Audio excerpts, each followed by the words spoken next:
السلام علیکم ورحمۃ اللہ وبرکاتہ۔ اللہم انی اسألک علما نافعا وعملا متقبلا وقلبا خاشعا۔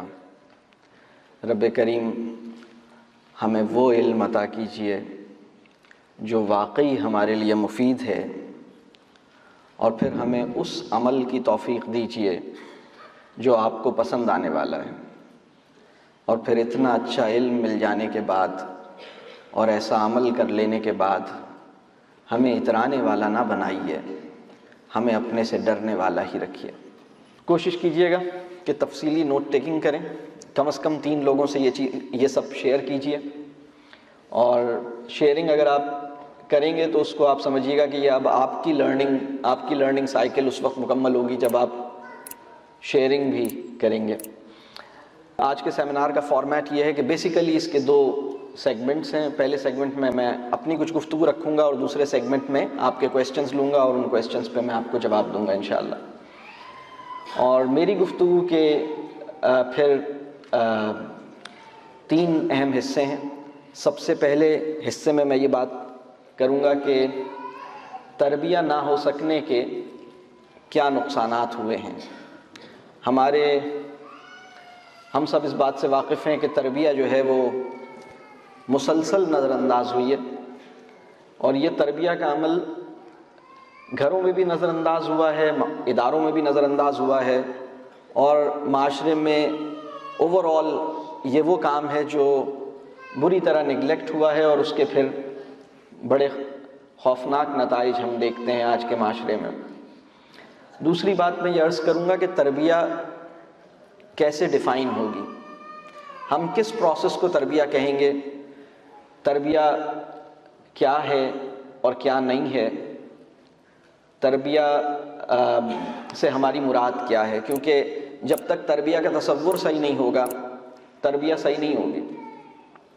ہم تربیہ کا جو مقصد ہے اور تربیہ کے جو معیارات ہیں اور تربیہ کے جو مقاصد ہیں اس پہ جب تک ہمیں کلیئرٹی نہیں نصیب ہوگی تب تک یہ مسئلہ حل نہیں ہوگا۔ تو یہ میری گفتگو کا دوسرا نقطہ یہ ہوگا۔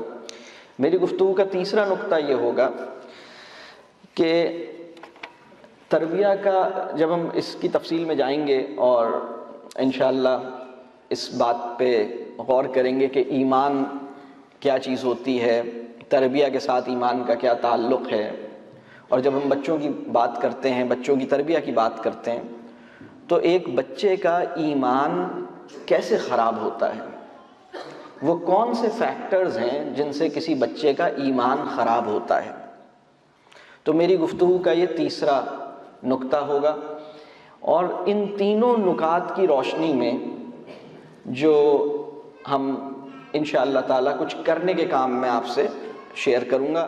ہم سب یہ جانتے ہیں کہ ہمارے معاشرے میں جو اس وقت کی صورتحال ہے، مطلب ہماری فیملی لائف ہے یا ہمارے کاروبار کی سچویشن ہے یا ہمارے معاملات کی صورتحال ہے یا انسانی تعلقات کا معاملہ ہے، تربیہ نہ ہونے کے نتیجے میں ہمارے پورے معاشرے کی کیفیت بہت ہی تکلیف دہ ہے۔ مطلب جب ہم یہ دیکھتے ہیں، آپ کسی بھی مسئلے کو اٹھا کے دیکھیے، آپ معاشرے کا کوئی بھی معاملہ دیکھیے، کسی فرد کی سطح پر مسئلہ ہو، معاشرے کی سطح پر مسئلہ ہو یا قومی کوئی مسئلہ ہو، آپ کو اندازہ ہوگا کہ تربیت کی کمی کی وجہ سے اصل میں انسانوں کی تربیت نہیں ہو سکی ہے۔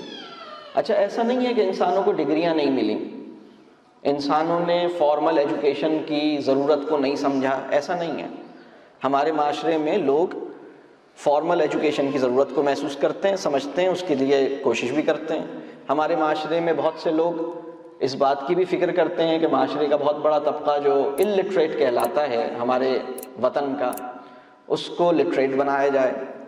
تو ہم اپنے وطن کی الٹریٹ آبادی کو لٹریٹ بنانے میں بھی کچھ ایکٹیو ہوئے ہیں، کچھ کام کیا ہے، ہمارے ملک میں ہوا ہے یہ کام۔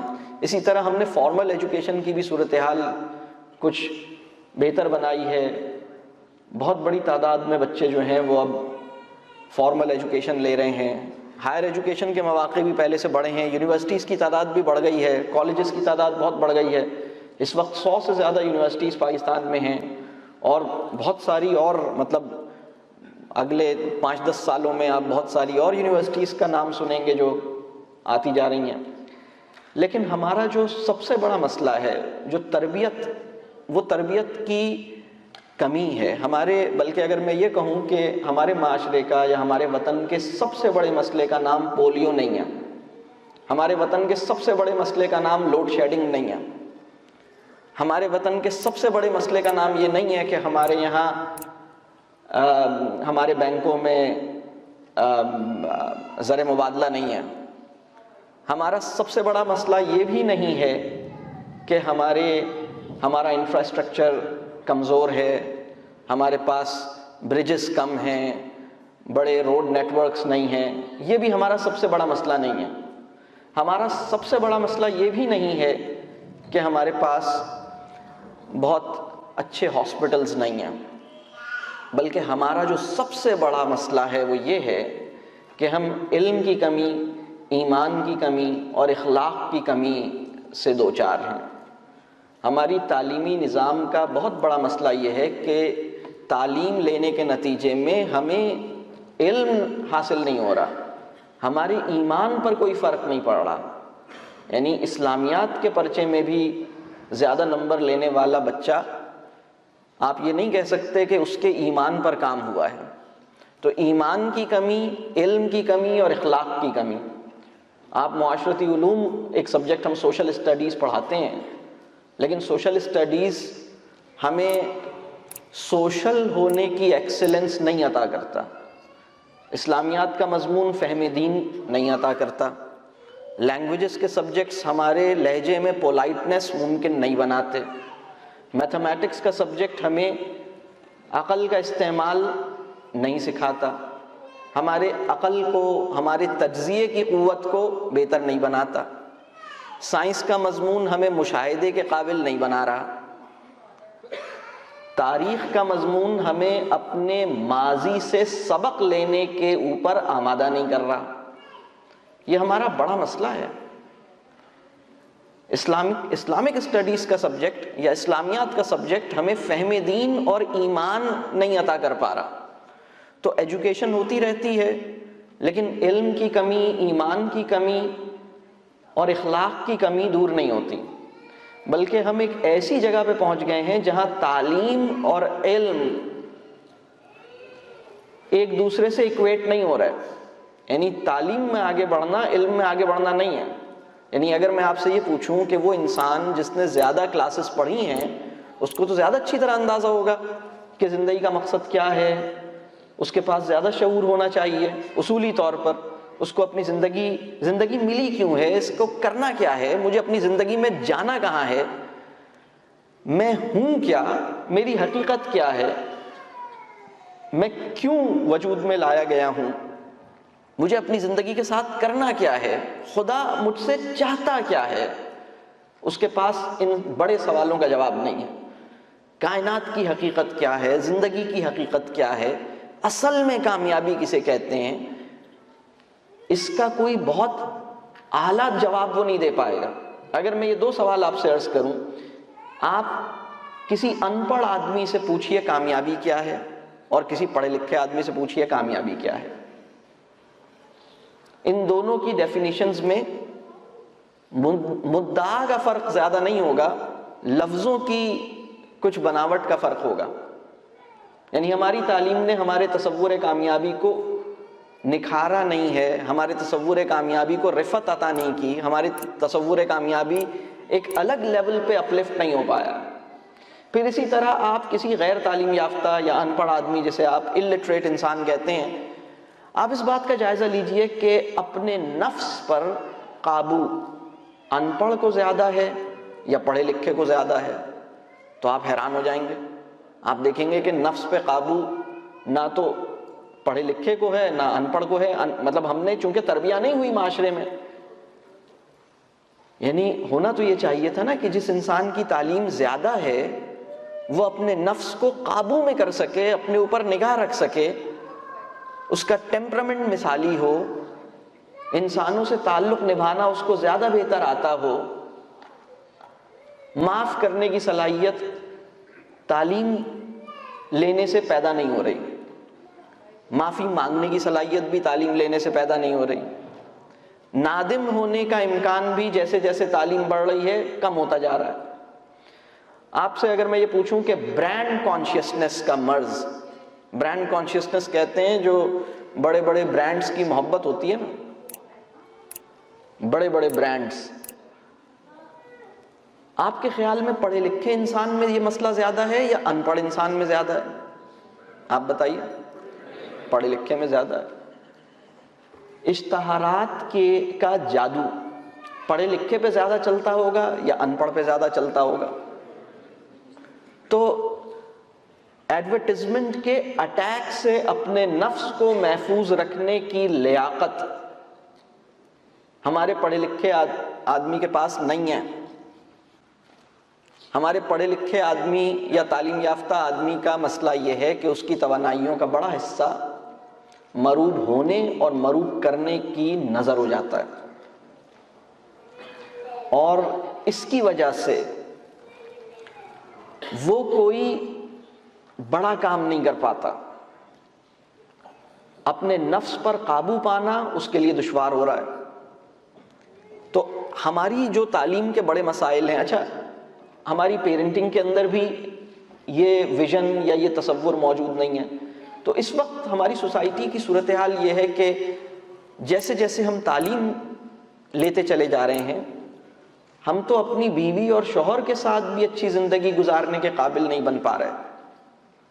ابھی کل اتفاق سے ہم ایک کسی میٹنگ میں تھے اور ایک ملاقات ہماری آپ کے سابق چیف جسٹس ہیں لاہور ہائی کورٹ کے، ان کے ساتھ کل تھوڑی سی گفتگو ہوئی، تو انہوں نے یہ بتایا کہ ہمارے معاشرے میں پنجاب میں طلاق کے کیسز کے بارے میں وہ بتا رہے تھے کہ کتنی بڑی تعداد میں ڈائیورس بڑھ گئی ہے۔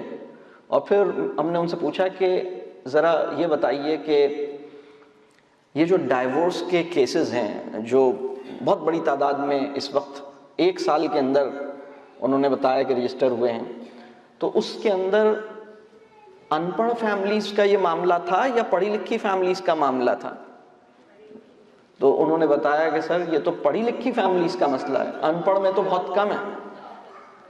تو یہ جو ہمارے معاملات ہیں، یعنی تربیت نہ ہونے کے نتیجے میں ہم زندگی کی کوئی معنویت حاصل نہیں کر پائے، خوشی کے سچے اور اصلی اور حقیقی تجربے سے دور رہے، یہ ہمارا پرابلم ہے اور ہم اس بات کو سمجھ نہیں پائیں۔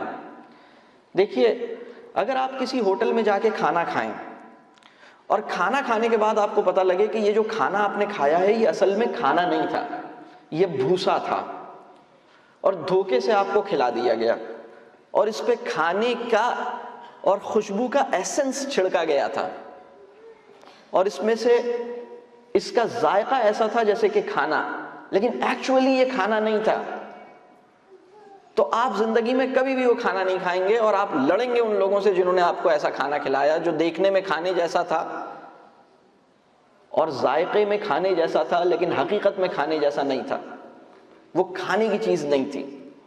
بالکل ایسا ہی اس وقت ہمارے تعلیمی نظام کے ساتھ ہو رہا ہے۔ میں بہت معذرت کے ساتھ یہ بات عرض کر رہا ہوں کہ ہم تربیہ نہیں کر رہے، اور تربیہ کے حوالے سے ہم بالکل سنجیدہ نہیں ہیں، بلکہ ہم تربیہ کی جو بھی کوشش کر رہے ہیں وہ علم کی کمی، فہم کی کمی اور خود اپنی تربیت اور اپنے تزکیے کی محرومی کی وجہ سے ہم کوئی بڑا نتیجہ پیدا نہیں کر پا رہے، ہم تربیہ کے حوالے سے مؤثر نہیں ہو پا رہے۔ اور میں کبھی کبھی محسوس کرتا ہوں، میں یہ نہیں کہتا کہ ہم تربیہ کے حوالے سے مخلص نہیں ہیں، مخلص تو ہم ہیں، یعنی میں یہ مانتا ہوں کہ حب تربیت تو کچھ لوگوں کو ضرور حاصل ہے، لیکن فہم تربیت جو ہے وہ نایاب ہے، وہ نہیں ہے اس وقت ہمارے پاس۔ ہم سمجھ ہی نہیں پا رہے کہ تربیہ کی بنیادی معاملات کیا ہیں، اس کو کیسے کرنا ہے، معاملات کیسے ٹھیک ہونے ہیں، اس کے اوپر ہم کام نہیں کر رہے۔ اور کیوں کام نہیں کر پا رہے؟ اس کی وجہ یہ ہے کہ ہم موجودہ ایجوکیشن سسٹم کے اوپر کوئی بڑا سوال نہیں اٹھا پا رہے۔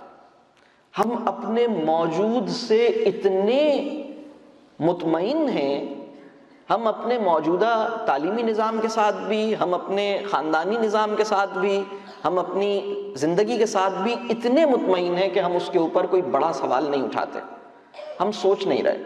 یعنی میں عرض کر رہا ہوں کہ اس وقت کی یہ ایک عمومی فضا ہے، لہٰذا یہ کام ہو نہیں پا رہا. ایک اور مسئلہ یہ ہے کہ تعلیم حاصل کرنے کا جو گول ہے، پیرنٹس اپنے بچوں کو اسکول کیوں بھیج رہے ہیں؟ وہ فیوچر کے ایک امکانی معاشی مفاد کے لیے، ایک فیوچر کے اکنامک بینیفٹ کے لیے. ان کا یہ پرسیپشن ہے کہ شاید میرا بچہ اگر ایجوکیشن نہیں لے گا تو فیوچر میں اکنامک پراسپیرٹی ممکن نہیں ہوگی. تو کچھ اس قسم کے معاملات ہیں. تعلیم حاصل کرنے کی وجہ بھی ٹھیک نہیں رہی، تعلیم کا پروسیس بھی ٹھیک نہیں رہا، اور اس کے نتیجے میں ہم تربیہ کا جو اصل کام ہے وہ نہیں کر پا رہے، اور اس کے نتیجے میں نقصان ہے آپ کو کسی سطح پر. یعنی اس وقت ہم ایسی جگہ پہ کھڑے ہیں کہ آپ کو ایماندار آدمی ڈھونڈنا مشکل ہوتا جا رہا ہے، اور اگر ہم نے تربیہ نہیں کی تو ایماندار آدمی ناپید ہو جائے گا، آپ کو ملے گا نہیں. آپ کہیں گے میں کس سے ڈیل کروں، آپ کو بہت مشکل ہوگی. یہ اس وقت کی صورتحال ہے. اچھا، ایمان کیا ہوتا ہے؟ بلکہ اگر میں اس سے تھوڑا سا آگے چلوں کہ تربیہ کسے کہتے ہیں اور کسے نہیں کہتے، تربیہ ہوتی کیا ہے؟ تربیہ کہتے ہیں کہ انسان اپنے اختیار کا درست استعمال کرنے کے قابل ہو جائے. انسان اپنے اختیار کا درست استعمال کرنے کے قابل ہو جائے، ذمہ دارانہ استعمال کرنے کے قابل ہو جائے، بامانی استعمال کرنے کے قابل ہو جائے. یعنی ہم اپنی چوائسز میں سینسیبل ہو جائیں، رسپانسبل ہو جائیں، میننگ فل ہو جائیں. یہ تربیہ ہے. تربیہ کو ہم تربیہ کے ہم نے اس پہ جو کام کیا ہے اس میں کوئی 20 اسٹینڈرڈز تربیہ کے ہم نے سیٹ کیے ہیں کہ تربیہ کے اسٹینڈرڈز کیا ہونے چاہیے. اس میں سے تربیہ کا ایک اسٹینڈرڈ یہ ہے کہ انسان اپنے اختیار میں بامانی ہو جائے، ذمہ دار ہو جائے اور درست ہو جائے. اچھا، جب آپ کسی بچے کو اس کا اختیار اس کو استعمال نہیں کرنے دیتے بلکہ اس کے اختیار کو مینیپولیٹ کرتے ہیں یا اس کے اوپر جبر کرتے ہیں یا اس کے اختیار کو اپنے ہاتھ میں لیتے ہیں، تو وہ اپنے اختیار کا درست استعمال نہیں سیکھتا، بلکہ وہ بھی یہ سیکھتا ہے کہ اپنے سے چھوٹوں اور اپنے سے کمزوروں کے اختیار کو اپنے ہاتھ میں رکھنا چاہیے، ان پہ اعتماد نہیں کرنا چاہیے. ہم یہ سکھاتے ہیں اسے. دیکھیے تربیہ کیا ہے، تھوڑا سا تربیہ کو اور ڈیفائن کرتے ہیں کہ تربیہ کیا ہے. تربیہ کا ایک اور بہت اہم معیار یہ ہے کہ انسان اپنی نیتوں میں پاکیزہ ہو جائے اور اپنی آرزوؤں میں نفیس ہو جائے. نیت جسے ہم انٹینٹ کہتے ہیں، یعنی پیورٹی آف انٹینٹ، اور ہماری وانٹس یا ہماری وشز جو ہیں وہ خوبصورت ہو جائیں، وہ اچھی ہو جائیں. وانٹس میں اچھا ہونا اور انٹینٹ کا پیور ہونا، یہ تربیت ہے. تربیت کا یہ دوسرا بہت اہم معیار ہے. یعنی تربیہ کا ایک معیار میں نے یہ عرض کیا کہ انسان اپنے اختیار کا درست استعمال سیکھ لے. تربیہ کا دوسرا اسٹینڈرڈ یہ ہے کہ انسان اپنی نیتوں میں پاکیزہ اور اپنی آرزوؤں میں نفیس ہو جائے. تربیہ کا ایک اور معیار بھی ہے. تربیہ کا تیسرا اسٹینڈرڈ یہ ہے کہ خود احتسابی کا عمل انسان میں جاری ہو کر اپنے کمال کو پہنچ جائے. خود احتسابی کسے کہتے ہیں؟ Self accountability. سیلف اکاؤنٹیبلٹی کا جو پروسیس ہے وہ انسان میں ایکٹیویٹ ہو جائے، اور یہ کام وہ خوشی سے، شوق سے، خود سے بار بار کرتا رہے. کریٹیکل تھنکنگ کی کدال اپنے نفس پر چلانی سب سے زیادہ ضروری ہوتی ہے. کریٹیکل تھنکنگ کی کدال کا سب سے بڑا مستحق ہمارا نفس ہوتا ہے. اپنا جائزہ لیا جائے، اپنے اوپر تنقید کی جائے، اپنے آپ کو دیکھا جائے کہ میں کہاں غلط ہوں، کہاں کمزوری ہے. جب انسان یہ کام کرتا ہے تو تزکیہ کا راستہ کھل جاتا ہے. اس کو اپنی کمزوریاں نظر آتی ہیں، اس کو اپنے مسئلے نظر آتے ہیں، پھر ان مسئلوں سے وہ اپنے آپ کو نکالنا چاہتا ہے، ٹھیک کرنا چاہتا ہے، اپنی اپنے معاملات کی اصلاح چاہتا ہے، اپنے ذہن کی، اپنے دل کی، اپنی عادتوں کی، اپنے اندر جو برائیاں اسے نظر آتی ہیں ان کو وہ ٹھیک کرنے کی کوشش کرتا ہے، اس طرح اس کا تزکیہ ہوتا ہے۔ یہ بہت اہم بات ہے۔ تو تربیہ کا مقصد یہ نہیں ہے کہ ہم بچوں کو قابو میں رکھنے کے قابل ہو جائیں، تربیہ کا مقصد یہ ہے کہ بچے خود اپنے نفس کو اپنے قابو میں کرنے کے قابل ہو جائیں۔ انسانوں کو کنٹرول میں لے لینا تربیہ نہیں ہوتی، بلکہ انسانوں کو سیلف کنٹرول کے قابل بنانا یہ تربیہ ہے۔ ہم اس وقت بچوں کو کنٹرول کرنے کے چکر میں، ہماری جو اس وقت ایجوکیشن سسٹم ہے وہ بچے پہ ٹرسٹ نہیں کرتی۔ اور بچہ ہوتا کیا ہے؟ جب ایک بچہ اس دنیا میں آتا ہے تو وہ کوئی خراب انسان نہیں ہوتا، وہ معصومیت کے اور پاکیزگی کے اور نیکی کے اور سچائی کے اور نیت کی خوبصورتی کے اور اخلاص کے اعلیٰ ترین معیار پر اور اعلیٰ ترین مقام پر پہلے سے کھڑا ہوتا ہے۔ آپ نے کبھی غور کیا کہ حج جسے آپ ایک بہت بڑی عبادت ہم سب سمجھتے ہیں، مانتے ہیں، بہت بڑا رکن ہے اسلام کا اور بہت بڑی عبادت ہے، حج کا سب سے بڑا انعام کیا ہے؟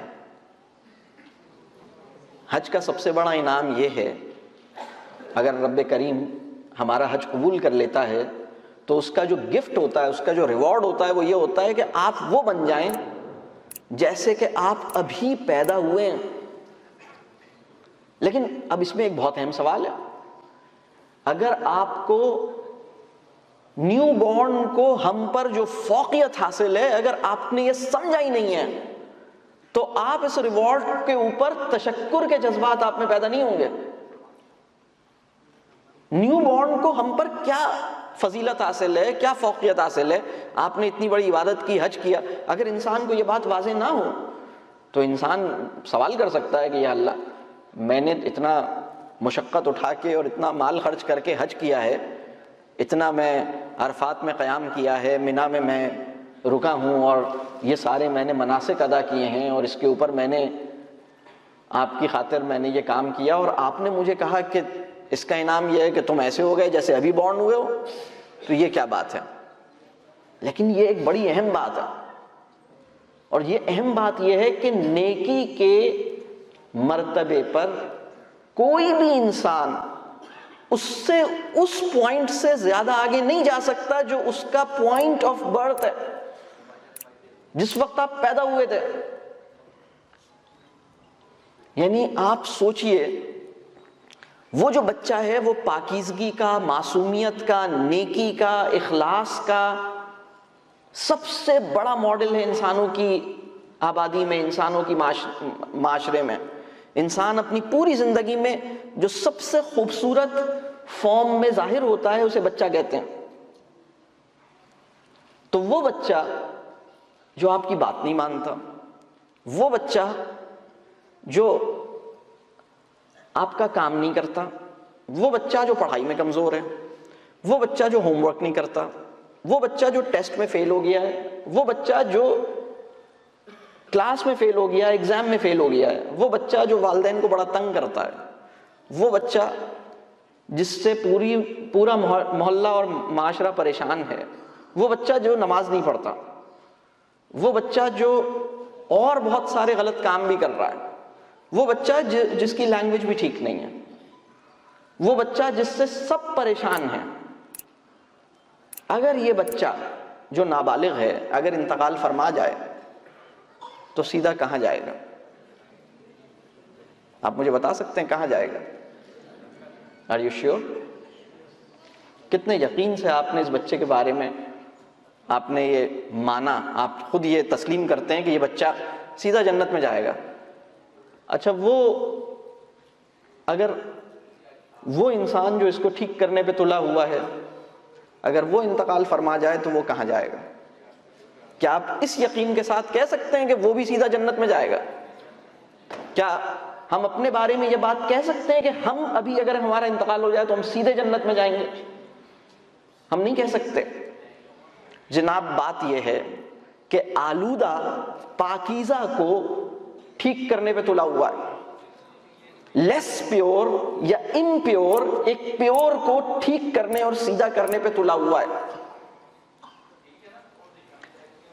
تربیہ کیا ہے؟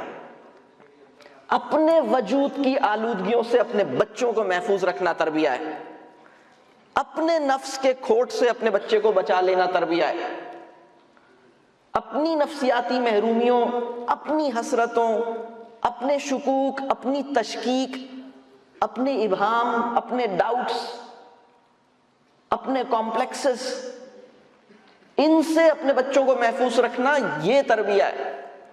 آپ کسی بچے کو اس سے زیادہ نیک نہیں بنا سکتے جتنا وہ پہلے سے ہوتا ہے، اور ہر بچہ الحمدللہ فطرتاً مسلمان پیدا ہوتا ہے۔ رسول اللہ صلی اللہ علیہ وسلم نے یہ بات آپ کو بتائی کہ ہر بچہ دین فطرت پہ پیدا ہوتا ہے، اور پھر اس کے والدین اسے کوئی دوسرے مذہب میں ڈالتے ہیں، کچھ اور بناتے ہیں۔ قرآن بھی یہ بات کہتا ہے کہ ہم نے انسان کی فطرت کو بالکل ٹھیک پیدا کیا ہے، اس کی فطرت بدلی نہیں جا سکتی۔ سورہ روم کی آیت نمبر 30 ہے، جس میں بچے کی فطرت کے بارے میں ایک واضح بات بتائی گئی کہ فطرت کتنی زبردست چیز ہے، لیکن بات یہ ہے کہ ہم بچے پہ اعتماد نہیں کرتے، اور ہم بچے کو، ہمیں یہ دیکھنا ہوگا، ہم آج کی نشست میں یہ دیکھیں گے انشاءاللہ کہ بچہ جو الحمدللہ پہلے سے پیور ہوتا ہے، پاکیزہ ہوتا ہے، ٹھیک ہوتا ہے، اس کے اندر بگاڑ پیدا کیسے ہوتا ہے، اس کے ساتھ پرابلم کیا ہو جاتا ہے۔ فطرت کسی بچے کی بھی خراب نہیں ہے۔ دیکھیں ایک بات اور سمجھ لیں، وہ اگر کسی انسان کی فطرت ہی اللہ نے ٹھیک نہیں بنائی ہوتی تو میں اور آپ اس کو ٹھیک کر سکتے تھے کیا؟ میں اور آپ ساری سائنس لگا کے اس کی فطرت ٹھیک کر سکتے تھے کیا؟ جانوروں کی فطرت ہے، اگر وہ ٹھیک نہیں ہے آپ اس کی فطرت ٹھیک نہیں کر سکتے۔ یہ صرف انسان ہے جس کی فطرت اللہ کا شکر ادا کیا کریں کہ یا اللہ تیرا احسان ہے، میں حرکتیں تو غلط کر رہا ہوں لیکن میری فطرت بہت اچھی بنائی ہے، اسی وجہ سے جب میں غلط حرکت کرتا ہوں تو اس کی ندامت، اس کی پشیمانی، اس کی تکلیف محسوس کرتا ہوں۔ انسان کو برائی کرتے ہوئے مزہ تو آ سکتا ہے، خوشی نہیں مل سکتی۔ یہ اس کی فطرت ہے جو اس کو اس کنڈیشن میں رکھتی ہے۔ جب انسان برائی کرتا ہے، غلط کام کرتا ہے تو مزہ تو لے سکتا ہے، خوشی نہیں لے سکتا، سکون نہیں لے سکتا، اطمینان نہیں لے سکتا، صرف مزہ لے سکتا ہے۔ اور مزہ کیا ہوتا ہے؟ مزہ سینسری ایکسپیرینس ہوتا ہے، اور مزہ مومنٹری ہوتا ہے، وقتی طور پر ہوتا ہے، ٹیمپرری ہوتا ہے۔ خوشی جو ہے وہ کچھ اور چیز ہوتی ہے۔ اس لیے کہ جب کوئی انسان گناہ کرتا ہے تو وہ اپنی فطرت سے دور نکلتا ہے، اپنی فطرت کے خلاف بغاوت کرتا ہے، اس کے نتیجے میں وہ اطمینان، سکون اور خوشی سے محروم ہوتا ہے۔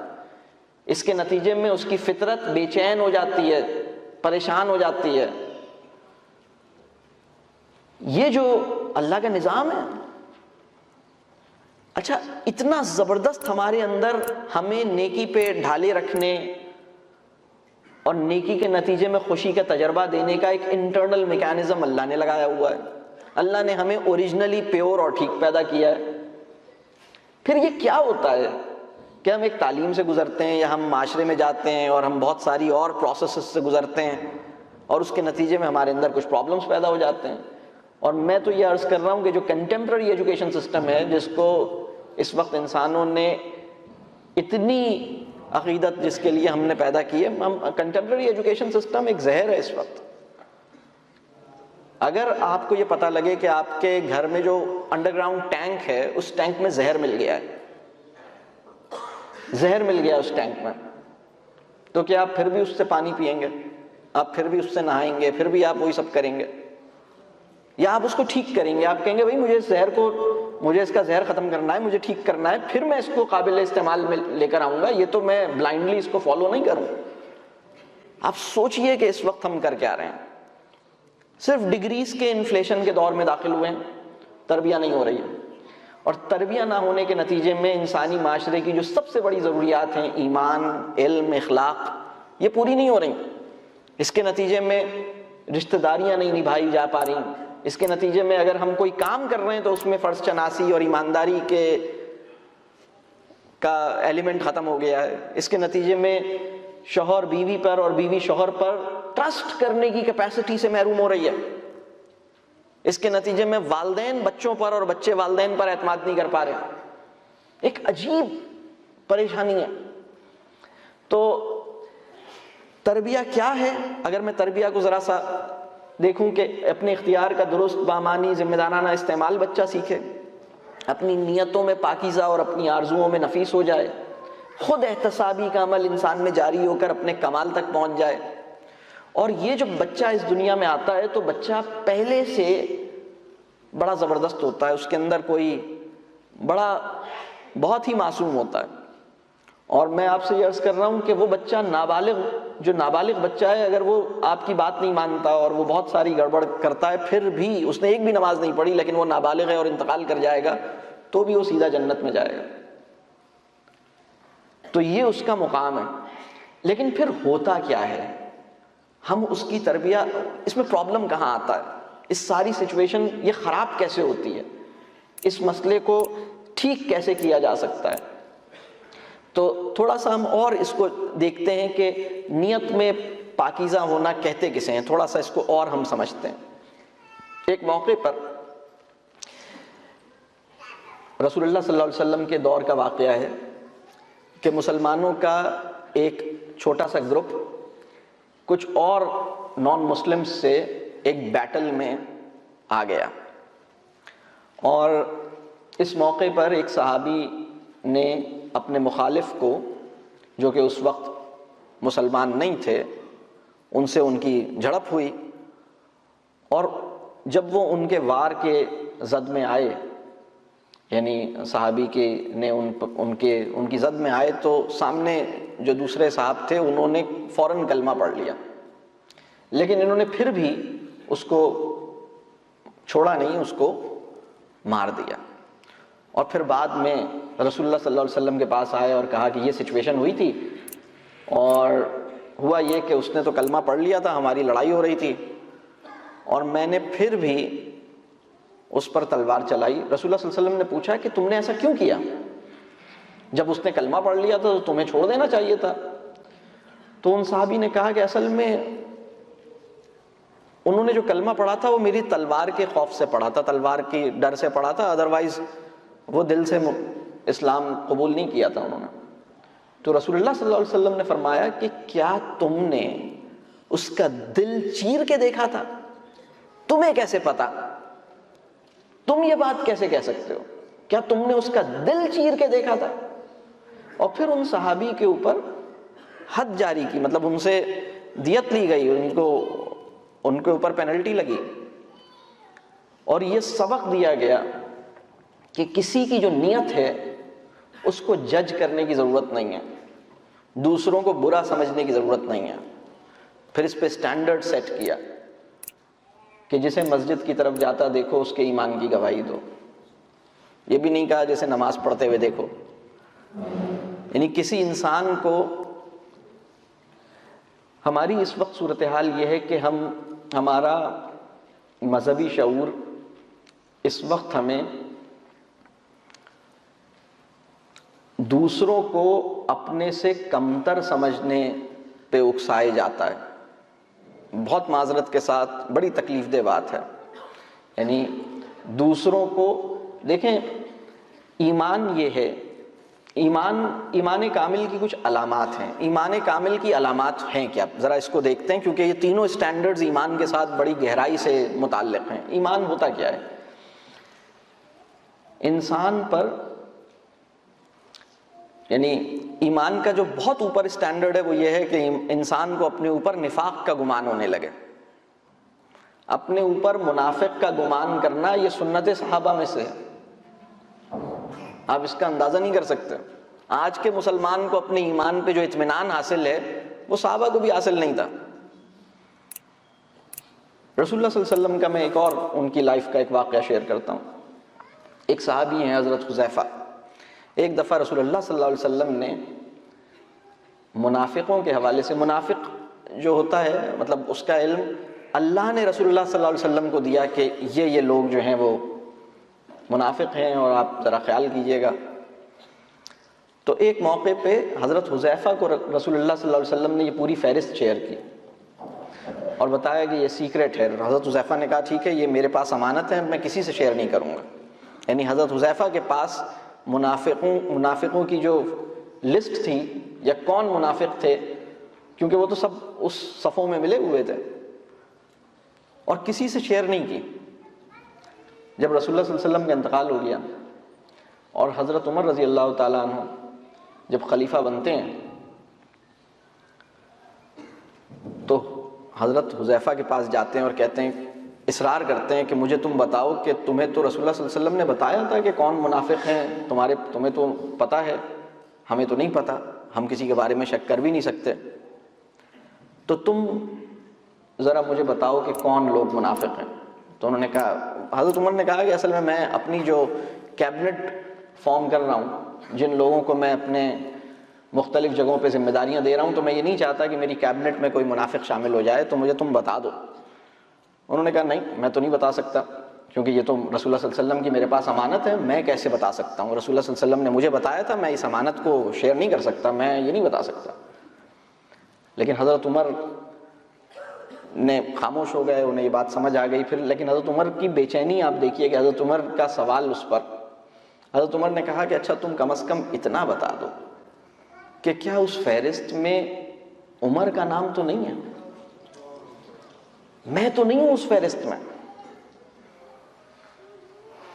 یہ کیا کیفیت ہے؟ پھر آپ دیکھیے، پھر وہ بتاتے ہیں کہ نہیں تمہارا نام نہیں ہے.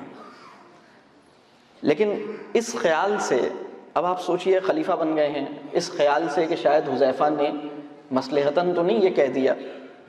انتقال کا وقت قریب آتا ہے، حضرت حذیفہ کو بلاتے ہیں، پوچھتے ہیں دوبارہ کہ مجھے سچ سچ بتاؤ، کیا میرا نام تو نہیں ہے اس میں؟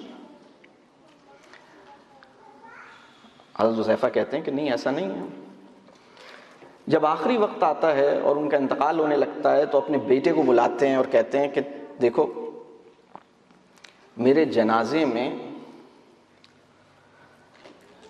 جب میرا انتقال ہو جائے تو تم دیکھنا کہ میرے جنازے میں حذیفہ شریک ہوتا ہے کہ نہیں ہوتا، کیونکہ مجھے خوف ہے کہ کہیں میں منافق تو نہیں ہوں. اور پھر اس کو نصیحت کرتے ہیں کہ اگر میرے جنازے میں حذیفہ شریک ہو تو تم اس کا شکر ادا کرنا، اور پھر حضرت عائشہ کے پاس جانا اور ان سے درخواست کرنا کہ مجھے رسول اللہ صلی اللہ علیہ وسلم کے ساتھ دفن کرنے کی اجازت دے دیں، کیونکہ وہ جگہ حضرت عائشہ نے اپنے لیے رکھی ہوئی تھی.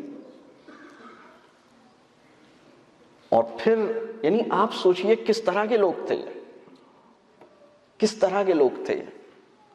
آج کے مسلمان کو اپنی نجات کا پورا یقین ہے، اپنے ایمان پر مکمل اطمینان ہے، صرف اس بچے کے وہ پیچھے پڑا ہوا ہے جس کے ساتھ اگر یہ بچہ اس وقت انتقال فرما جائے نابالغ حالت میں تو اس کا کوئی پرابلم نہیں ہے.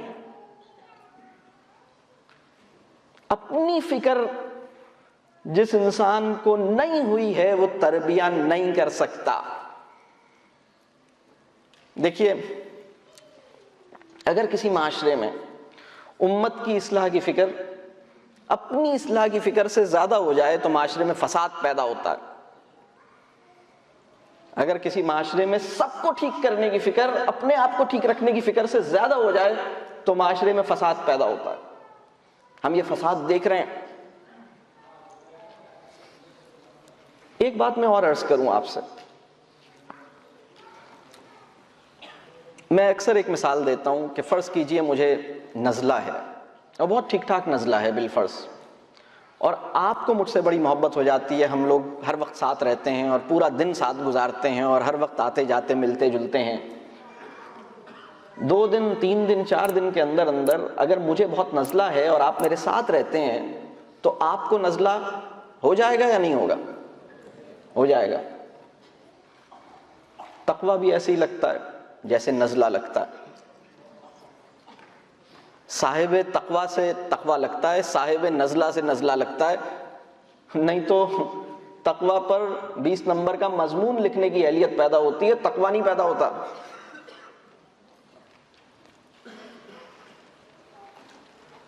ہم اس پر کوئز مقابلہ جیتنے والا بچہ تیار کر رہے ہیں، ہم عجیب و غریب سی حرکتیں کر رہے ہیں۔ تربیہ کیا نہیں ہوتی، میں تھوڑا سا اور آپ سے عرض کروں گا، کیونکہ تربیہ کیا ہوتی ہے وہ اس وقت سمجھ آئے گا جب تربیہ کیا نہیں ہوتی وہ ہمیں اور واضح ہوگا۔ جناب، ہمارا جو ذہن ہے یا ہمارا جو شعور ہے، اس کے اندر ہمارے شعور کی جو پوری کائنات ہے نا، اس میں سب سے جو ہمارے شعور کے اوپر سب سے کم اثر انداز ہونے والا جو کمپارٹمنٹ ہے اس کو میموری کہتے ہیں۔ میموری بھی امپورٹنٹ ہوتی ہے لیکن وہ سب سے امپورٹنٹ نہیں ہوتی، اس میں آپ کچھ چیزیں یاد کر لیتے ہیں۔ ہمارے معاشرے میں جب ہم تربیہ، میں دیکھتا ہوں اسکولوں میں، اداروں میں، یونیورسٹیز میں اور مدارس میں اور بہت ساری اور فیملیز میں جہاں ہم تربیہ کی کوششیں کرتے ہیں، ہم بہت سارا ریلیجیس کانٹینٹ اس کو میمورائز کرواتے ہیں۔ جو شعور ہے اس کے اندر یہ ایک بہت چھوٹی سی چیز ہے، اور حفظ کر لینے سے یا یاد کر لینے سے اور بہت ساری چیزیں یاد کر لینے سے تربیہ نہیں ہوتی۔ تربیہ کچھ اور ہے۔ حفظ تربیہ کا سبسٹیٹیوٹ نہیں ہے، بلکہ وہ بچہ کیا، ہم میں سے بھی کوئی بھی ایسا انسان جس کے اندر یہ تمنا زندہ ہے کہ کلام اللہ کی امانت کو اپنے سینے میں محفوظ کر سکوں، اور جتنی محفوظ ہوئی ہے اس امانت کے ساتھ پاسداری کے تقاضے نبھا سکوں، کلام اللہ کی امانت سینے میں محفوظ کر سکوں اور اس امانت سے پاسداری کے، وفاداری کے تقاضے نبھا سکوں۔ ہم میں سے جو انسان اس تمنا کے ساتھ زندہ ہے وہ بڑا آدمی ہے۔ لیکن اگر یہ تمنا مر جائے، بیزاری پیدا ہو جائے، بے رغبتی پیدا ہو جائے، کلام اللہ کے ساتھ بے اعتنائی پیدا ہو جائے، اور آپ اس کے حافظے میں یہ پورا کانٹینٹ میمورائز کرانے میں کامیاب ہو جائیں، تو جناب تربیہ نہیں ہوگی۔ یہ بہت تکلیف دہ اور بڑی سخت بات ہے۔ میرے بہت سارے دوست احباب کہتے ہیں کہ ایسی باتیں نہیں کیا کریں، وہ کہتے ہیں بڑا رسک ہے ان باتوں میں، لیکن مجھے محسوس ہوتا ہے کہ جو بات کرنے کی ہے، جو بات سمجھ آئی ہے، اس کو واضح انداز سے اخلاص کے ساتھ بیان کرنا چاہیے۔ میں یہ بات آپ سے عرض کر رہا ہوں کہ بہت ساری مذہبی معلومات یا بہت سارا کانٹینٹ یا بہت سارا ٹیکسٹ یاد کر لینا یہ اپنی جگہ اچھا عمل ہے، اس کی اپنی جگہ کوئی فائدہ اور افادیت موجود ہے، ضرور موجود ہے، اس کے اپنے بڑے مبارک اثرات نفس کے اوپر پڑتے ہیں، یہ بالکل ہے۔ خاص طور پر کلام اللہ کی امانت جب کوئی انسان محفوظ کرتا ہے، لیکن حفظ کرنا اور تربیت دو الگ چیزیں ہیں۔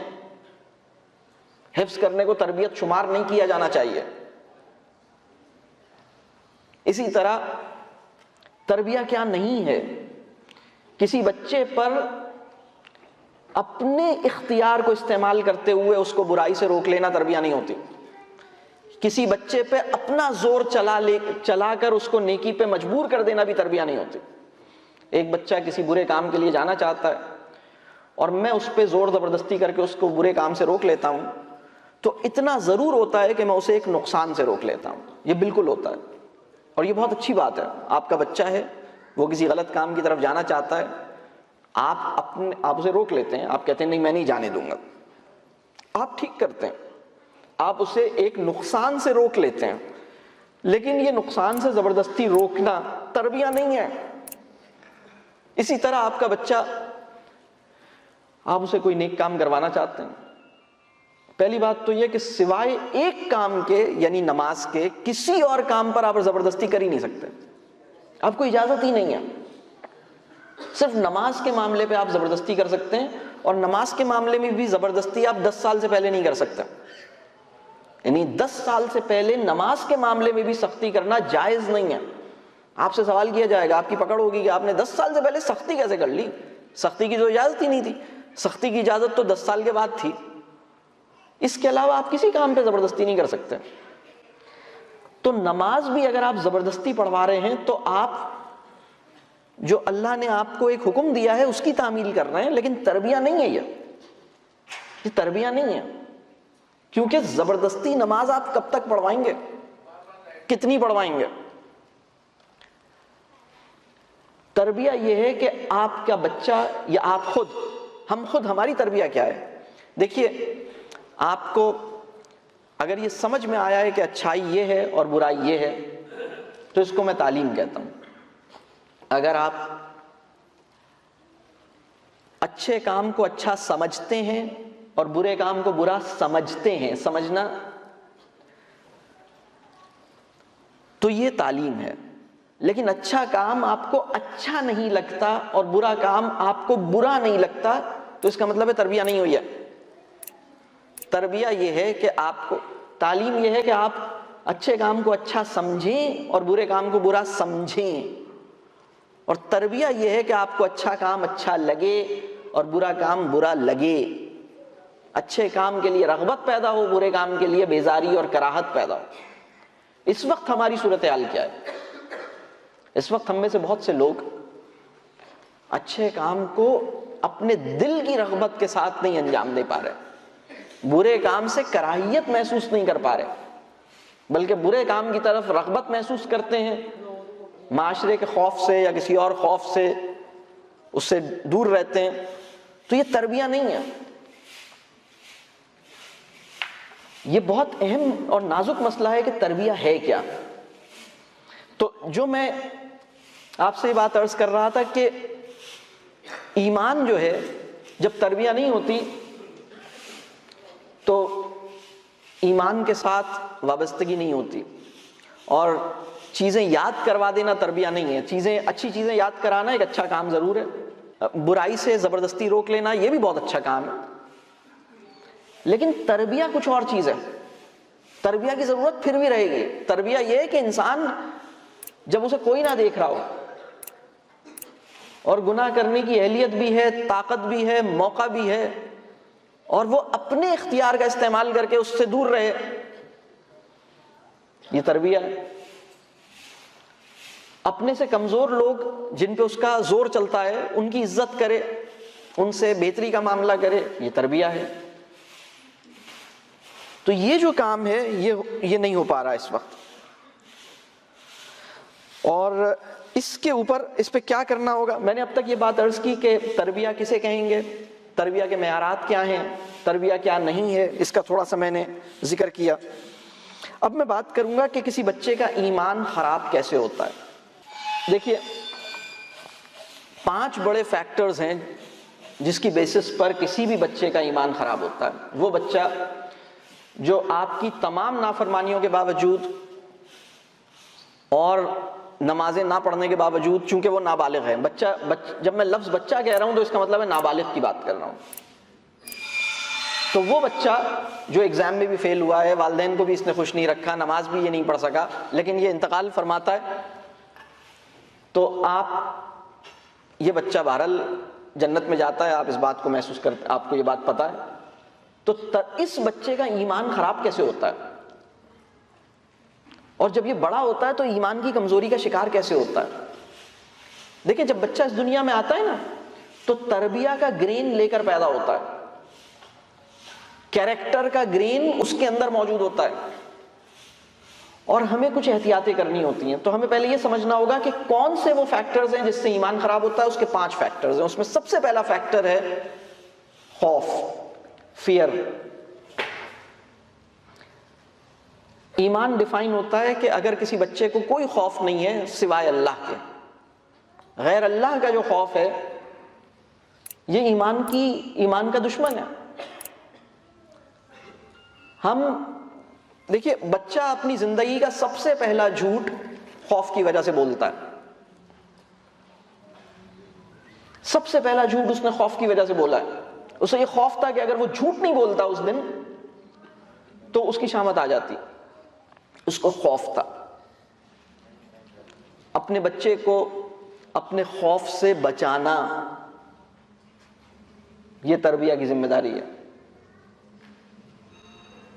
آپ اپنے خوف سے بچائیے۔ آپ کوئی اچھا کام کرانا چاہتے ہیں، اپنے خوف سے بچائیے۔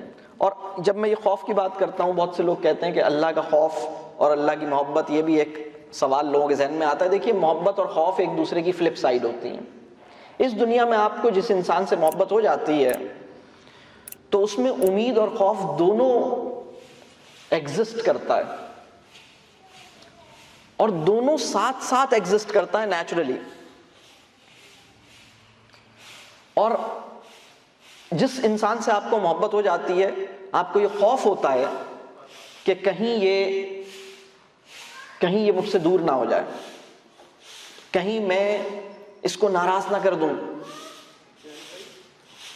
کہیں یہ ایسا نہ ہو کہ میں اس کی نگاہ سے نیچے گر جاؤں، کہیں میں اس کو ٹھیس نہ پہنچا دوں، کہیں یہ مجھ سے دور نہ ہو جائے، کہیں میں اس کا دل نہ توڑ دوں۔ یہ خوف ہوتا ہے نا آپ کو۔ جس انسان سے آپ کو محبت ہوگی اس کے اندر خوف اس کی فلپ سائڈ ہوگی۔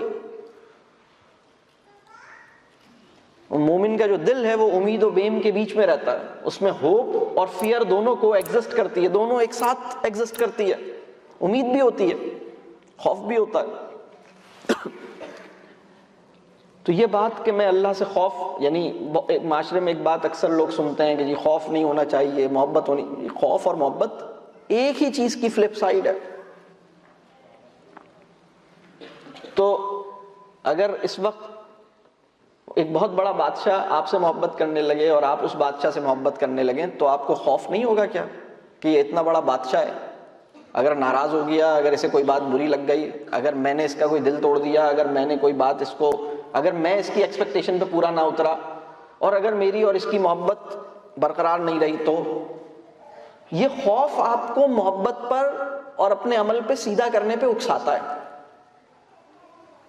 جب آپ، لیکن اگر یہ دیکھیں ہماری سوسائٹی میں وہ جو لو میرج والی شادی ہوتی ہے اس کی تعداد بڑھ رہی ہے۔ وہ جو لو میرج کی شادی ہوتی ہے، آپ کے خیال میں اس کا سکسیس ریٹ کیا ہوگا؟ اچھا ہے یا پریشان کن ہے؟ پریشان کن ہے۔ اس کی وجہ کیا ہے؟ اس کی وجہ یہ ہے کہ یعنی ایک پوائنٹ ایسا ہوتا ہے کہ ہم امیدیں تو بہت ہوتی ہیں، فیئر کوئی نہیں ہوتا، کوئی لحاظ نہیں ہوتا، اور ہم اپنے عمل، اپنے رویے کے حوالے سے محتاط نہیں ہوتے، بالکل محتاط نہیں ہو۔ جو دل میں آیا بول دیا، جو زبان پہ آیا کہہ دیا، اور بڑی جلدی وہ پھر، کیونکہ آپ کو یہ خوف نہیں ہوتا کہ یہ مطلب میری کوئی بات اسے بری نہ لگ جائے۔ یہ جو احساس ہوتا ہے نا، میری کوئی بات اس کو بری نہ لگ جائے، کہیں میں اس کی ایکسپیکٹیشن پہ پورا نہیں اتر سکوں تو کیا ہوگا، اس کی ایکسپیکٹیشن مجھ سے کیا ہے اس کو میں سمجھوں، اس کی ناراضگی کو امیجن کرنا کہ کہیں مجھ سے ناراض تو نہیں ہو جائے گا، کوئی بات اسے بری تو نہیں لگ جائے گی۔ یہ بڑا اہم ہے۔ یہ ہم نے اپنے بچوں کے اندر اپنا خوف پیدا کیا، اور اس کی وجہ سے ہمارے بچوں کے اندر اللہ کا خوف پیدا نہیں ہو پایا۔ وہ ہمارے خوف سے جھوٹ بولتے ہیں، اللہ کے خوف سے سچ نہیں بول پا رہے۔ بہت بڑا پرابلم ہے، ان کا عمل ٹھیک نہیں ہو پا رہا، کیونکہ جس دن اس نے جھوٹ بولا ہے نا، اگر وہ جھوٹ نہیں بولتا تو اس کی سیلف ریسپیکٹ ختم ہو جاتی۔ دیکھیے، ہر بچے کو اللہ نے ایک اور چیز اس کے اندر نیچرلی رکھی ہے، ہم سب میں رکھی ہے، اور وہ چیز ہے اپنی سیلف ریسپیکٹ کو ڈیفینڈ کرنا، اپنی سیلف ریسپیکٹ کو پروٹیکٹ کرنا. یہ ہر انسان کو نیچرلی آتا ہے. دوسروں کی سیلف ریسپیکٹ کو اپنی زبان اور اپنے ہاتھ سے محفوظ رکھنا، یہ رسول اللہ صلی اللہ علیہ وسلم نے ہماری ذمہ داری لگائی تھی. یہ ہمیں نیچرلی نہیں آتا، اس کو ہمیں لرن کرنا ہے. دیکھیں ہم نے یہ حدیث سنی ہے نا، مسلمان وہ ہے جس کی زبان اور ہاتھ سے دوسرے مسلمان کی عزت نفس محفوظ رہے. کیا اس حدیث کی اپلیکیشن بچے پہ ہوگی یا نہیں ہوگی؟ میری زبان اور میرے ہاتھ سے میرے بچے کی عزت نفس محفوظ رہے، اس کی اپلیکیشن صرف مجھ سے جو بڑے ہیں ان پر ہوگی، جو زیادہ طاقت میں ہیں ان پہ ہوگی. ان پہ تو آپ خود ہی کرتے ہیں. یہ تو سوال ہی اپنے سے چھوٹے اور کمزوروں پر ہے. تو جب میری زبان اور میرے ہاتھ سے میرے بچے کی عزت نفس محفوظ نہیں ہوتی تو یہ پرابلم پیدا ہوتا ہے. اچھا ایک میں آپ کو مزے کی بات بتاؤں. اپنی عزت نفس کو ڈیفینڈ کرنا، دفاع کرنا، اس کو پروٹیکٹ کرنا، یہ ہم سب کے اندر فطری طور پر یہ ایبلٹی ہوتی ہے. لیکن میری زبان اور میرے ہاتھ سے دوسروں کی عزت نفس محفوظ رہے، حتیٰ کہ میری بیوی کی، میرے بچوں کی، حتیٰ کہ میرے پیرنٹس کی. آپ کے پیرنٹس جب بوڑھے ہو جاتے ہیں تو آپ کی زبان سے آپ کے پیرنٹس کی سیلف ریسپیکٹ محفوظ رہے. اللہ ہم سب کو ایسا رکھے کہ ہماری زبان سے ہمارے والدین کی انہیں کوئی ہرٹ نہ ہو، اور اگر ہوئے ہیں تو اللہ ہمیں معاف کرے اور ہمیں ان سے معافی مانگنے کی توفیق دے. کیا خیال ہے؟ تو دوسرے کی عزت نفس کو پروٹیکٹ کرنا یہ ہمیں سیکھنا ہوتا ہے. اپنی عزت نفس کو پروٹیکٹ کرنا تو ہمیں نیچرلی آتا ہے. تو جب بچہ خوف محسوس کرتا ہے اور اسے یہ ڈر ہوتا ہے کہ اگر اس نے سچ بول دیا تو اس کی شامت آ جائے گی اور اس کی خوب ہیومیلیشن ہوگی، تو پھر جھوٹ بولنے پہ مجبور ہوتا ہے. بات واضح ہو رہی ہے؟ تو ہم اس کو بتائیں بیٹا مت ڈرو، مطلب ہم اپنا خوف ختم کریں اپنے لہجے میں، اپنی زبان سے. اب کرنے کا کام کیا ہے وہ اب آخر میں دیکھتے ہیں کرنے کا کام کیا ہے، لیکن یہ 5 فیکٹرز میں بتاؤں. تو اسی طرح ایک اور چیز آپ خوف کے اندر، اگر آپ دیکھیں آپ کا بچہ جو نماز نہیں پڑھتا تو آپ کو کیا کرنا چاہیے؟ یہ بھی ایک بہت اہم سوال ہے. آپ کو سختی کرنی چاہیے، اور سختی 10 سال سے بڑی عمر کے بچے کو سختی کی کوئی ایسی شکل جس سے اس کی عزت نفس مجروح ہو اس کی اجازت ہی نہیں ہے. اس لیے کہ ایک حدیث کی انٹرپریٹیشن ایسے نہیں کی جا سکتی کہ دوسرے حدیث کی کا میسج جو ہے وہ کینسل آؤٹ ہو جائے. یہ بات واضح ہو رہی ہے؟ تو سختی 10 سال سے پہلے نہیں ہو سکتی. سختی کی کوئی ایسی فارم نہیں اختیار کی جا سکتی جس سے اس کی عزت نفس محفوظ نہ ہو. اور ٹھیک ہے سختی کا ایک مطلب یہ ہے کہ اب آپ اس پہ کمپرومائز نہیں کریں گے، آپ اس پہ زور دیں گے. لیکن ظاہر سی بات ہے کہ آپ کسی بچے کو بس یہ آپ اسے جائے نماز بچھا کے اس پہ کھڑا کر سکتے ہیں، لیکن آپ اس سے نماز پڑھوا نہیں سکتے.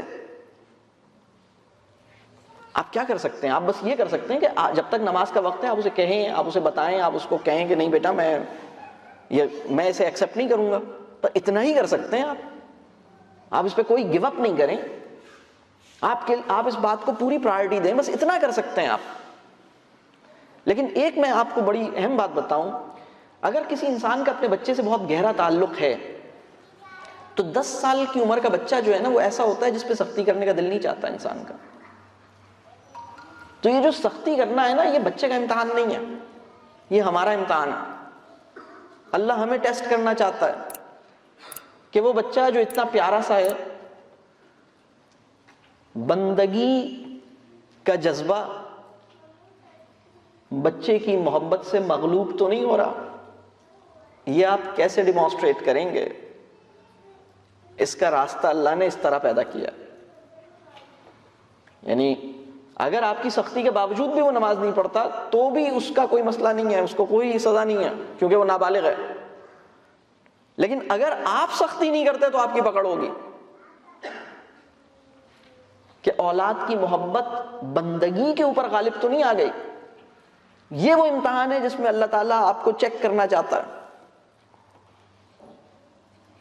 بات واضح ہو رہی ہے؟ ہم اس بات کی نزاکت اور اس بات کی اہمیت سے پورے طور پر واقف نہیں ہوئے. اگر ایک بچہ نماز نہیں پڑھے تو آپ کو کیا کرنا چاہیے؟ آپ نے سختی کی، پھر بھی وہ نہیں پڑھتا اور آپ کو ادھر گولی دے کے نکل جاتا ہے، ادھر ادھر وہ باہر نکل جاتا ہے، چلا جاتا ہے. اس نے کہا میں پڑھ رہا ہوں، آپ مسجد نکلا لیکن مسجد نہیں گیا، دوستوں میں گیا، کھیل کود کے واپس آ گیا، آپ کو بعد میں پتہ چلا. اب وہ کیا کرنا چاہیے؟ مارنا نہیں چاہیے، اس لیے کہ آپ کے ہاتھ سے دوسرے بچے کی عزت نفس محفوظ رہے. آپ نے اپنی ذمہ داری پوری کر لی، اب آپ اس کو دعا دیں. آپ نے اپنا کام کر لیا. اس لیے کہ کسی انسان کو آپ کھڑے ہو کر نماز پڑھوا نہیں سکتے اگر وہ نہیں پڑھنا چاہے. آپ کیا کریں گے؟ بات واضح ہو رہی ہے؟ اب پھر آپ کو کس طرح کی فیلنگز میں جانا چاہیے؟ یہ جو دو ایموشنز ہیں، جب بچہ، وہ والدین جو اپنے بچے پر نماز پہ سختی کرتے ہیں، جب بچہ نہیں پڑھتا تو وہ غصے کی کیفیت میں چلے جاتے ہیں. انہیں غصے کی کیفیت میں نہیں جانا چاہیے. غصہ انسان کو اس وقت آتا ہے جب اس کی انا کو ٹھیس پہنچے. غصے کا ہمیشہ یہ کانٹیکسٹ ہوتا ہے، آپ کی انا کو ٹھیس پہنچی ہے، آپ غصے میں آئیں گے. اور غصے میں آنے کی سب سے بڑی وجہ میں جملہ بتاتا ہوں آپ کو. میں نے کہا بھی تھا، میں نے کہا تھا، میں نے تمہیں کہا بھی تھا، میری بات نہیں مانی، میں، اب مجھے غصہ آ رہا ہے. اس بات کا خطرہ ہے کہ یہ بچہ آپ کی وجہ سے نماز پڑھے گا. اسے اللہ کی وجہ سے نماز پڑھنی چاہیے. جب آپ کا بچہ نماز نہ پڑھے تو آپ غصے میں نہیں آئیں. آپ کو کس فیلنگ میں آنا چاہیے میں وہ بتاتا ہوں آپ کو. اگر آپ کے بچے کا خدا نہ خواستہ کوئی بہت بڑا نقصان ہو جائے، اللہ نہ کرے، اللہ نہ کرے، بہت بڑا نقصان ہو جائے، اللہ نہ کرے، کسی بچے کا کوئی بہت بڑا نقصان ہو جائے، اللہ نہ کرے، تو ہمیں اس کا جو بہت بڑا نقصان ہوا ہے کسی حادثے کے نتیجے میں، کسی سچویشن میں، اللہ نہ کرے، تو ہمیں اس پہ غصہ آئے گا یا ہمیں اس پہ غم ہوگا، دکھ ہوگا؟ کیا ہوگا؟ ہمیں دکھ ہوگا، ہمیں غم ہوگا. اگر اللہ نہ کرے میرے بچے کا ایکسیڈنٹ میں اس کی ٹانگ ٹوٹ جائے تو مجھے غصہ نہیں آئے گا، مجھے غم ہوگا. اگر میرے بچے کا پورا جو اس کی چیزیں ہیں وہ کہیں اس سے لٹ جائیں، کوئی اسے لوٹ لے، تو مجھے بچے پہ غصہ نہیں آئے گا، مجھے اس پہ غم ہوگا. جب ایک بچہ نماز چھوڑتا ہے تو اس کا نقصان ہوتا ہے. آپ کو غصہ نہیں آنا چاہیے، آپ کو غم ہونا چاہیے. اگر آپ چاہتے ہیں کہ آپ کا بچہ نماز کو ویلیو دے، اس کی ضرورت یہ ہے کہ وہ آپ کو غم میں دیکھے، دکھ میں دیکھے. اس نے آپ کے اندر دو حالتیں دیکھی ہیں. جب نماز کا وقت ہوتا ہے تو آپ کو دیکھا ہے کہ آپ کمپرومائز نہیں کرتے، آپ اسے کہتے رہتے ہیں، آپ اسے بولتے رہتے ہیں، سمجھاتے رہتے ہیں، حتیٰ کہ ہاتھ پکڑ کے کھینچ بھی لیتے ہیں، لیکن مارتے نہیں ہیں، بے عزتی نہیں کرتے، لیکن اس بات کو گیو اپ بھی نہیں کرتے، آپ یہ کرتے رہتے ہیں. پھر نماز کا ٹائم چلا جاتا ہے، وہ نہیں پڑھتا، تو آپ کو غم ہوتا ہے. اس بات کا غم ہوتا ہے کہ جیسے میرے بچے کی بہت بڑی، یعنی اللہ نہ کرے اگر میرے بچے کی آنکھ چلی گئی تو مجھے غم ہوگا نا، میرے بچے کا ہاتھ کٹ جائے تو مجھے غم ہوگا نا. بلکہ میں آپ کو اس غم کی، رسول اللہ صلی اللہ علیہ وسلم نے ایک موقع پہ ایک اور بات فرمائی، اس کی مفہوم یہ ہے، اس کی تفصیل یہ ہے، بلکہ اس بات کو بعض صحابہ نے ڈیٹیل میں اس طرح بیان کیا کہ اگر کسی انسان کے 12 بیٹے ہوں اور وہ سب کسی دیوار سے ٹیک لگائے بیٹھے ہوں اور کسی حادثے کے نتیجے میں وہ دیوار ان پر گرے اور 12 کے 12 اللہ کو پیارے ہو جائیں، تو اس کے اوپر جو غم ہوگا وہ ایک نماز کے ضائع ہونے پہ ہمیں ہونا چاہیے.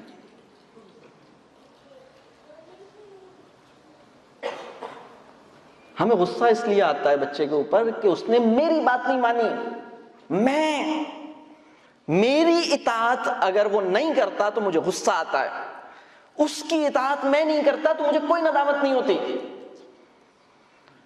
دیکھیے اپنے بچے کو اطاعت پر مجبور ہمیں خود بھی اس کی اطاعت کے اندر رہ کے کرنا ہے نا. وہ مجھ سے یہ کہہ رہا ہے کہ ان کا اکرام کرو، میں اس کی اطاعت کے دائرے سے باہر چلا جاتا ہوں اور اس کا اکرام نہیں کرتا، اس کی رسپیکٹ نہیں کرتا، اس کی دھنائی لگاتا ہوں. اور یہ سب اس لیے کرتا ہوں تاکہ یہ اللہ کی اطاعت کرے. جناب یہ نہیں ہوگا، یہ ایکویشن سالو نہیں ہوگی، یہ ایکویشن سالو نہیں ہو سکتی. اس کو سمجھنا ہوگا ہمیں. ہمارا فنڈامنٹل جو پرابلم ہے وہ ہمارے پرسیپشنز کے ساتھ ہے، ہماری پریزمپشنز کے ساتھ ہے، ہماری کنوکشنز کے ساتھ ہے. ان کو ریوزٹ کرنے کی ضرورت ہے کہ ہم جو کچھ بھی خیر اور اصلاح کے لیے کر رہے ہیں اس کے پیچھے نیتیں ٹھیک ہیں. نیتوں کی میں کوئی نیتوں میں مسئلہ نہیں ہے الحمدللہ. میں نہیں سمجھتا کہ ہمارے یہاں نیت کا کوئی مسئلہ ہے. مسئلہ ہمارے پرسیپشنز کا ہے، مسئلہ ہماری اپروچ کا ہے، مسئلہ ہماری حکمت عملی کا ہے. اور اس میں بہت پرابلمز ہیں، اور پرابلمز اس لیے کہ اس کے پیچھے کچھ اسمپشنز ٹھیک نہیں ہیں. ہم بچے پہ ٹرسٹ نہیں کرتے. تو پہلا مسئلہ ہے اس کو اپنے خوف سے بچانا. آپ خوف، اگر کسی بچے کو آپ سے خوف محسوس کرتا ہے، اچھا بچے کو کس سے خوف محسوس نہیں کرنا چاہیے؟ منیمم کون لوگ ہوں؟ سب سے پہلے اس کے والدین، اور اس کے علاوہ شہر کا ہر وہ آدمی جو اس کی تعلیم و تربیہ کرنے پہ تلا ہوا ہے. باقی کوئی مسئلہ نہیں ہے. باقی اگر لوگ کچھ دیکھیں، ایک بات میں اور آپ کو عرض کروں، ہم سب کے شعور میں نا ایک خانہ ہے. آپ کے شعور میں بھی، آپ سب کے شعور میں، ہم سب کے شعور میں ایک خانہ ہے. ایک خانہ ہے. وہ جو خانہ ہے نا، اس خانے میں ہم بہت سے لوگوں کو پھینکتے ہیں. کس بیسس پہ پھینکتے ہیں میں وہ آپ کو بتاتا ہوں. جب بچہ اس دنیا میں آتا ہے نا تو وہ یہ کام کرتا ہے. کوئی بھی انسان کسی بچے سے 3 انٹریکشنز کرے گڑبڑ والے. آپ کسی بچے سے نا پہلا انٹریکشن کریں اور وہ اس میں آپ اس بچے کو رسپیکٹ نہیں دے رہے. مثال کے طور اس کے بہت سے طریقے ہیں. آپ مجھے بتائیے، اگر 4 لوگ کھڑے ہیں ایک گروپ میں، اور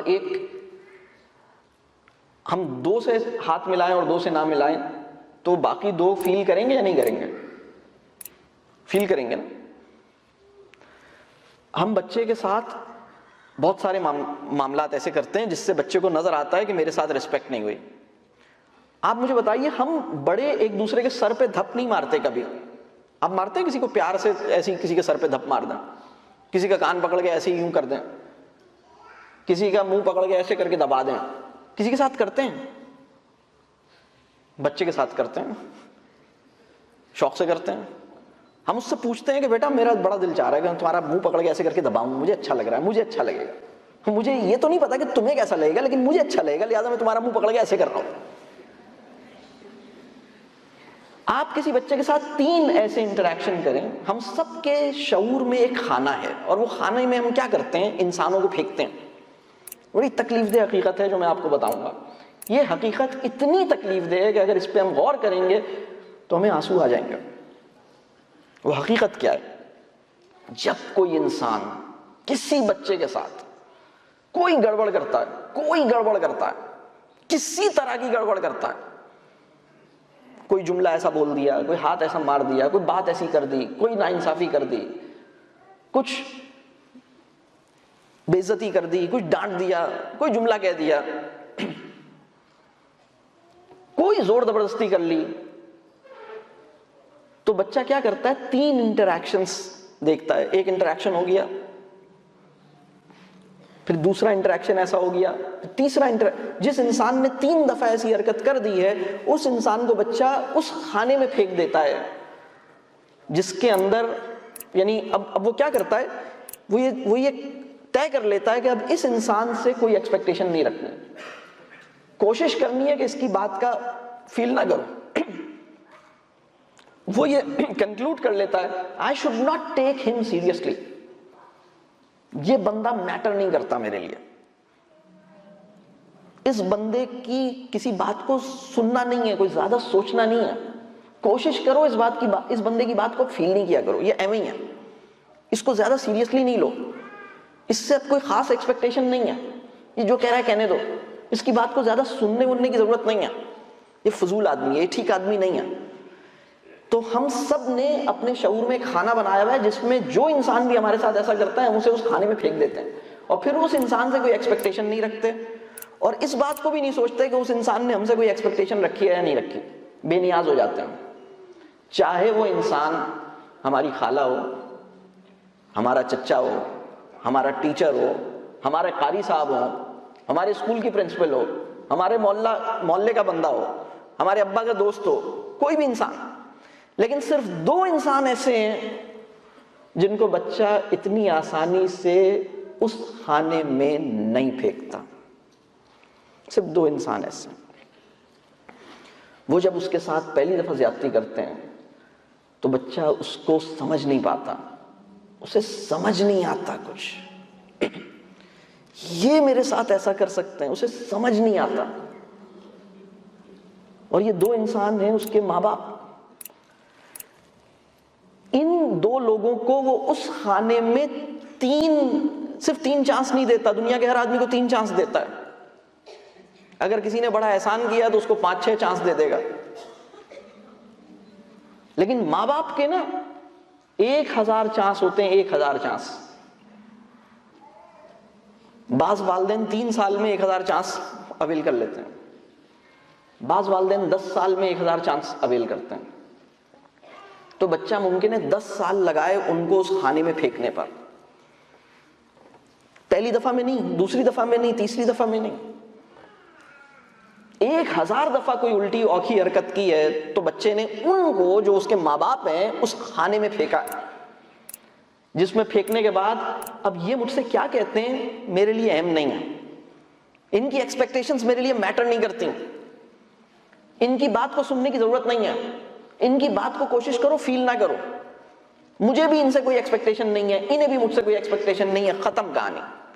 لیکن میں ایک بات بتاؤں، وہ دنیا کے ہر آدمی کو اس کھانے میں پھینک دیتا ہے، لیکن اپنے ماں باپ کو اس کھانے میں پھینکنا نہیں چاہتا، اسے بہت مشکل ہوتی ہے، اور جس دن وہ اپنے ماں باپ کو اس کھانے میں پھینکتا ہے وہ ٹوٹ جاتا ہے، وہ ٹوٹ جاتا ہے،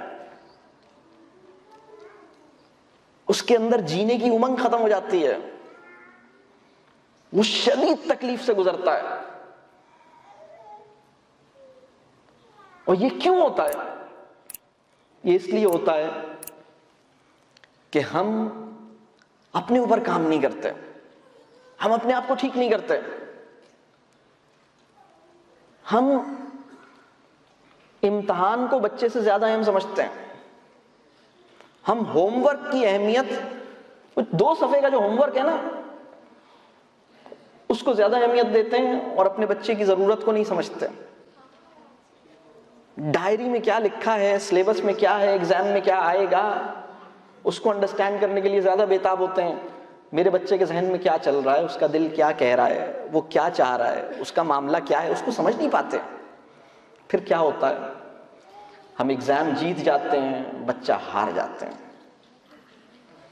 ہم ایگزام جیت جاتے ہیں، بچہ ہار جاتے ہیں، ہم اسے پروفیشنل کالج میں بھیج دیتے ہیں، ہم اسے یونیورسٹی میں بھیج دیتے ہیں، صرف گلے ہی تو نہیں لگتا مجھ سے، صرف اپنی بات ہی تو نہیں کرتا مجھ سے، صرف اتنا ہی تو، صرف یہی تو کمی ہے کہ میں اس کو پیار نہیں کرتا، وہ مجھے گلے نہیں لگاتا، میرے سر میں درد ہو رہا ہے اور میں اس سے کہہ نہیں سکتا بیٹا میرا سر دباؤ، اتنا ہی تو، صرف یہی تو کمی ہے۔ پھر اس بچے کے لیے مجھے چھوڑ کے کینیڈا جانا آسان ہوتا ہے، پھر اس بچے کے لیے کیریئر پیارا ہو جاتا ہے۔ عجیب بات ہے۔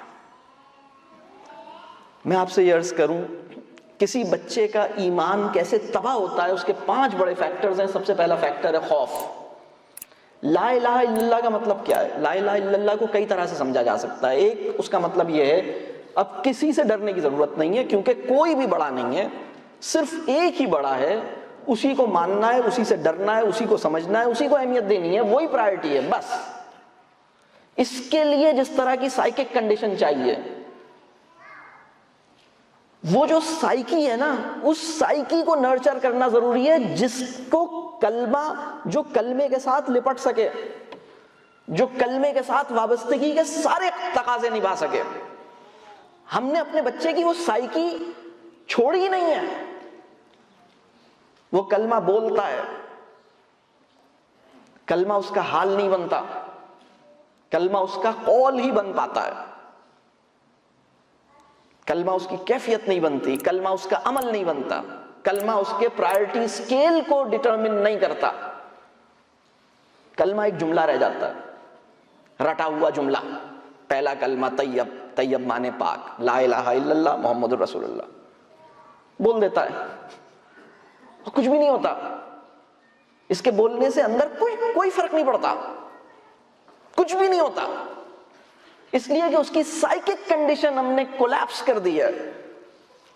ہم نے اس کو اسٹریس میں رکھا ہے, ہم نے اس کو فیئر میں رکھا ہے, ڈرتا رہتا تھا.